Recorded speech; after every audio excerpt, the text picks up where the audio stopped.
La verdad detrás del calentamiento global.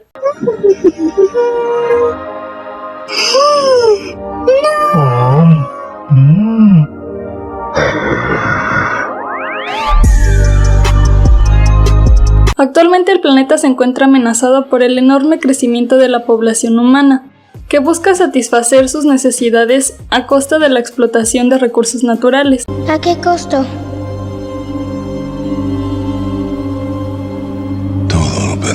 Causando la extinción de numerosas especies vegetales y animales, un grave deterioro en la tierra, el agua y el aire, y el calentamiento global es una de las mayores causas de esto.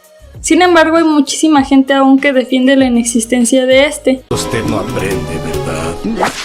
Y por eso les vengo a platicar de la verdad detrás del calentamiento global. Existen tres fuentes principales de evidencias de que el calentamiento global existe: el aumento en la temperatura de la atmósfera, el aumento en el nivel del mar y la reducción enorme de glaciares. Tanto el aumento de la temperatura de la atmósfera como el nivel del mar han aumentado casi el doble desde el último siglo. En el caso de los glaciares, en el 2000 ya era 4 veces mayor a la década anterior. ¡Oh! ¡Más despacio! ¡Velocista! Hay dos cosas que suelen tomar como argumento cuando hablan de la inexistencia del cambio climático: la existencia de diversos fenómenos naturales que varían el clima del planeta y el hecho de que la extinción es un proceso natural. Para explicar que estos no son muy buenos argumentos para defender este tema, primero hablemos de las diferentes causas del calentamiento global. Existen dos causas del calentamiento global: las naturales y las antropogénicas, o creadas por el humano. Dentro de las causas naturales se encuentran la radiación solar, que se refiere a la cantidad de radiación solar que nos da el Sol, y existe un ciclo de 11 a 22 años que se llama manchas solares, que son tormentas en la superficie del Sol acompañadas por una intensa actividad magnética. Esto afecta la salida de la radiación solar, afectando el clima de la Tierra. Sin embargo, esta variación es relativamente pequeña y demasiado baja para causar temperaturas tan grandes como las que ha causado el calentamiento global.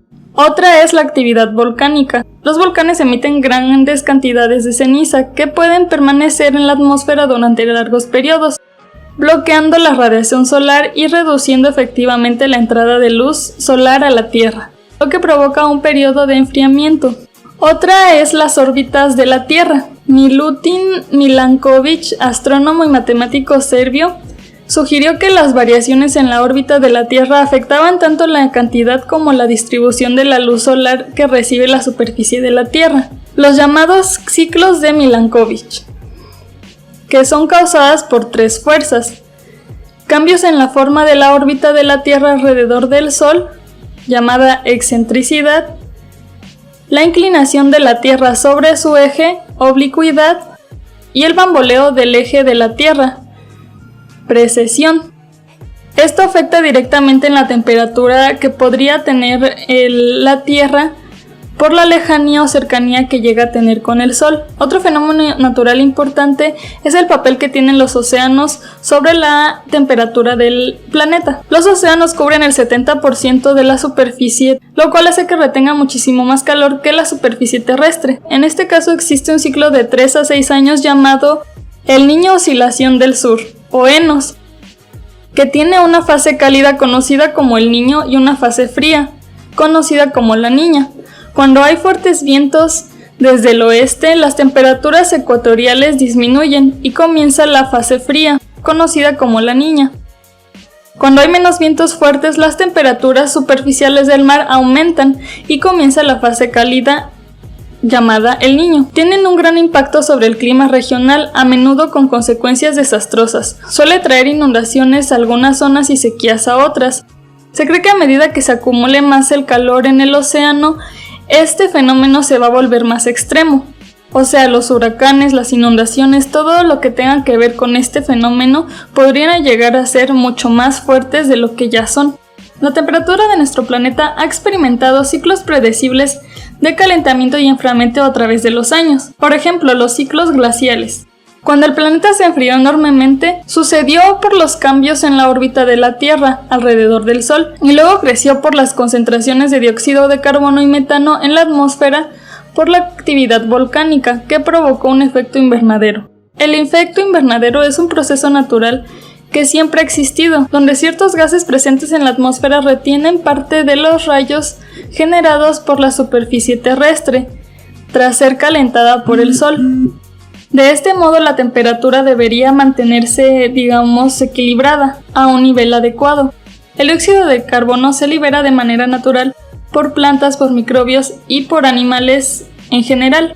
Y gracias al proceso de fotosíntesis, donde las plantas y las algas absorben este dióxido de carbono, se mantiene un equilibrio entre el dióxido de carbono que está afuera y el que se absorbe por las plantas. Sin embargo, ninguno de estos fenómenos naturales puede explicar el aumento tan grave que se ha visto del calentamiento global en estos años, llevándonos a las causas antropogénicas, o las creadas por el hombre. Desde la revolución industrial, los seres humanos han extraído grandes cantidades de recursos de corteza terrestre basados en carbón, como la madera, la turba y los combustibles fósiles.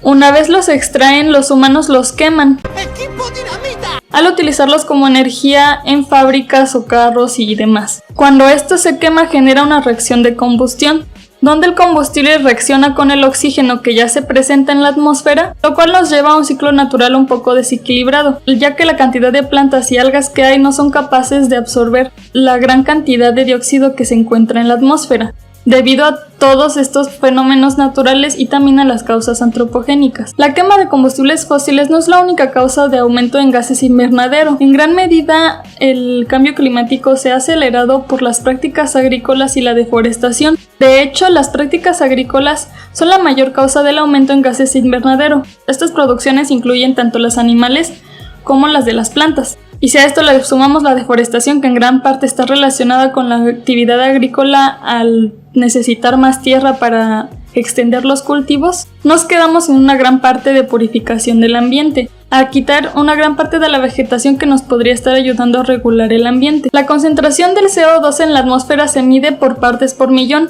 o ppm. En 1850 ya había aumentado a 280 ppm y a más de 400 en el 2014. O sea, aumentó un 30% para este año y sigue aumentando. El nivel máximo de dióxido de carbono en la Tierra para que se mantenga equilibrado debe ser menor de 350 ppm.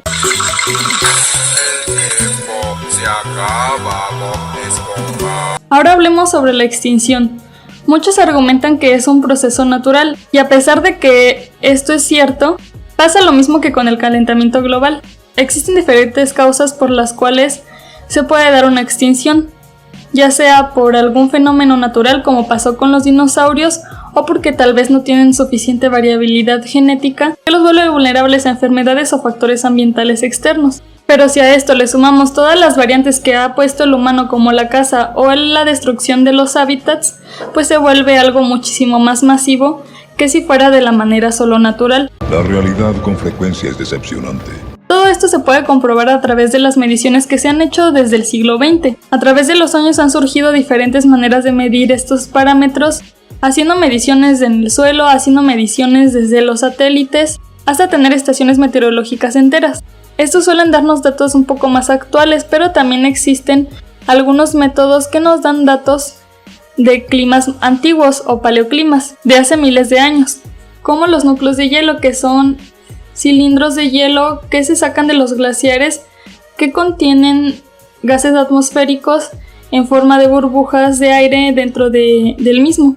Al estudiar estos gases podemos darnos cuenta cómo fue el ambiente en cierta época y podemos tener datos de hasta miles de años atrás. Digamos que es como si congelaran el aire que había. Para saber acerca de climas más recientes se utilizan los anillos de crecimiento de los árboles.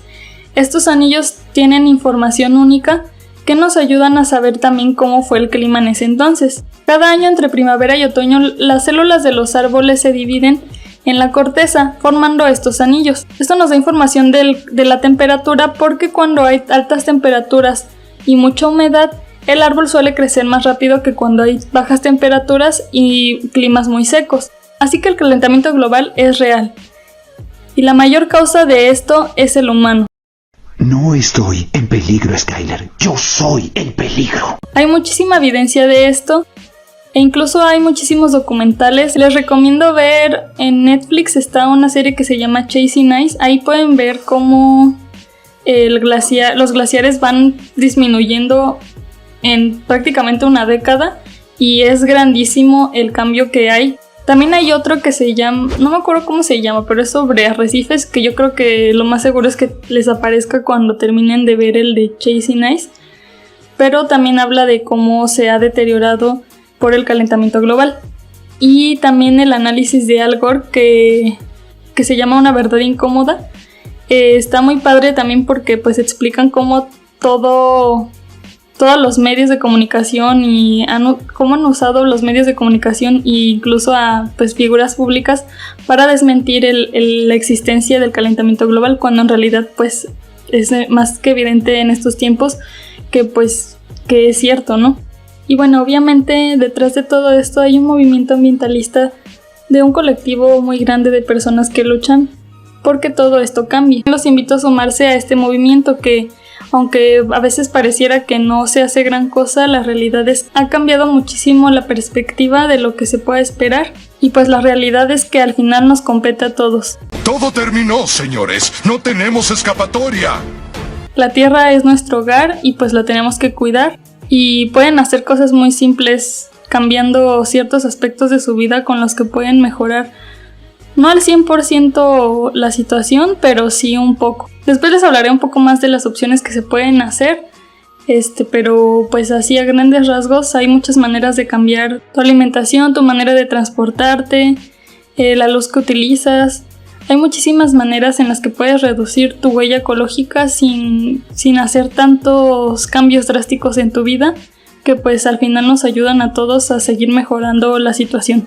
Un precio razonable. Eso es todo y les dejo aquí mis redes sociales. Ya saben que voy a estar subiendo videos que tengan que ver con el tema de la semana, entonces pues síganme en mis redes.